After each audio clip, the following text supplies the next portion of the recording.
Class 10th के बच्चों, दुआ करो कि इस तरह के क्वेश्चंस आपके एग्ज़ाम में ना आए। लेकिन फोर्स करो कि अगर ये इस तरह के क्वेश्चंस आपके एग्ज़ाम में आ गए तो इसको हम कैसे सॉल्व करेंगे, किस तरह के हम स्टेप उठाएंगे इनकी सॉल्यूशंस को कंप्लीट करने के।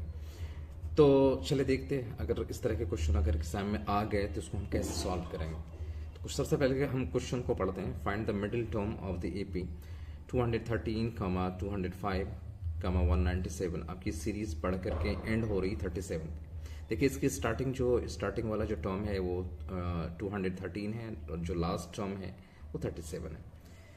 तो ये AP सीरीज में आपको बतानी है कि जो मिडिल टर्म होंगे उसकी वैल्यू क्या होंगी, जो मिडिल टर्म होंगे उसकी वैल्यू क्या होंगी, ये हमें फाइंड करनी है। ठीक है, ये हमारी रिक्वायरमेंट है। ठीक है, तो हमको इस तरह के क्वेश्चन को, जो मैथमेटिक्स के जो इस तरह के क्वेश्चन है, इसको हम कैसे सॉल्व करेंगे। तो सबसे पहले इनकी सॉल्यूशन की तरफ देखते हैं कैसे सॉल्व करेंगे। गिवन हमारी क्या है, जो AP है 200, ये आपकी 213 हो गए और 205, 197, 37 ये एंड हो गई यहाँ पे।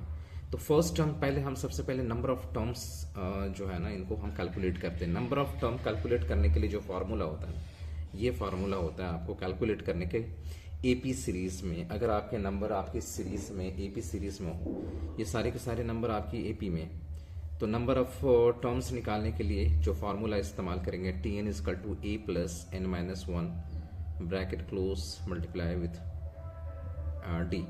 ओके, तो यहाँ पे A जो है ना फर्स्ट टर्म है, N जो है नंबर ऑफ टर्म्स हो गए, D जो है ना कॉमन डिफरेंस कहलाती है। ठीक है, और TN जो है ना nवां टर्म हो गया। कैसे कैलकुलेट करेंगे, कैसे कैलकुलेट देंगे, जो कि लास्ट टर्म जो है ना हमारी वो 37 है। लास्ट टर्म हमारी जो है 37 है, जिसको हम TN से इसको इंडिकेट करेंगे, जो TN nवां टर्म जो है आपका। और जो फर्स्ट टर्म है, फर्स्ट टर्म आपका जो है ना A की वैल्यू आपकी होगी 213, और जो कॉमन डिफरेंस है दोनों को जब आप सब्ट्रैक्ट करेंगे, जब इसको आप सब्ट्रैक्ट करेंगे, सही, ये आपका T1 हो गया, ये T2 हो गया। तो D निकालने के लिए ये फार्मूला होता है T2 minus second term minus first term. तो इस फार्मूला का जब आप इस्तेमाल करेंगे तो कॉमन डिफरेंस आप आसानी से जो है ना कैलकुलेट कर सकते हैं। तो उसकी जो वैल्यू आएंगी जो डिफरेंस करने के बाद -8 के बराबर होगा। सारे वैल्यूज़ को यहाँ पे हम सिंपली पुट करेंगे। पुट करने के बाद देखें रिजल्ट जो आती है ना, ये रिजल्ट आएंगे। TN की वैल्यू जैसा कि मैंने बताया TN, और जो फर्स्ट टर्म है 213 है, n-1 एज इट इज रहेंगे। D की वैल्यू जो है ना -8 है, उसको आप पुट कर देंगे। यहाँ से जो है ना आपको n की वैल्यू आपको कैलकुलेट करनी है। यहाँ से जब आप सिंप्लीफाई करेंगे दाएं बाएं करने के बाद जो रिजल्ट आएंगे वो n की वैल्यू होगी 23। मीन्स इस जो ये टोटल नंबर ऑफ टर्म आपकी ये हो गए। ठीक है, टोटल नंबर हो गए। अब देखिए मिडिल टर्म निकालने के लिए कुछ इसके जो है ना कुछ इसके कंडीशन है। क्या कंडीशन है कि अगर आपकी n की वैल्यू ओड में, ऑब्वियस सी बात है n की वैल्यू 23 तो ये ऑड नंबर है। अगर ये ऑड हैं तो उस केस में मिडिल टर्म निकालने के लिए जो फार्मूला हम लोग इस्तेमाल करते हैं वो है n-1 डिवाइडेड बाई 2 होते हैं मिडिल टर्म निकालने के लिए। ठीक है, n+1 डिवाइडेड बाई 2 ये फार्मूला होता है कैलकुलेट करने। सिंपली n की जो वैल्यू है हमें पुट कर देनी है 23। जब 23 यहाँ पर पुट करेंगे तो 23 + 1 24 divided by 2 which is equal to 12। तो ये 12th टर्म होंगे। 12th टर्म जो है ना मिडिल टर्म निकल गई है आपकी।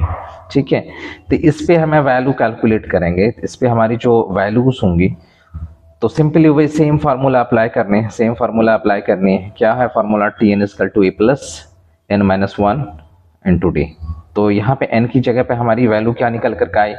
n की जगह पर क्या है आपकी? ये 12 है। n की जगह पे हमें 12 पुट कर देने, जो मिडिल टर्म होंगे वो 12th होंगे। 12th नंबर पे जो है ना जो वैल्यू होंगी वो मिडिल कहलाएगी, जो मिडिल पे लाई करेंगे।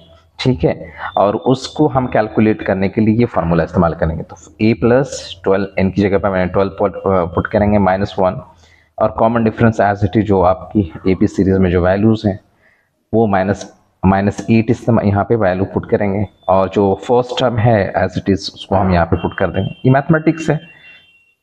जिस बच्चों को भी AP सीरीज के कॉन्सेप्ट क्लियर होंगे तो ये टर्म के फार्मूला आसानी से उसको समझ में आ रहा होगा।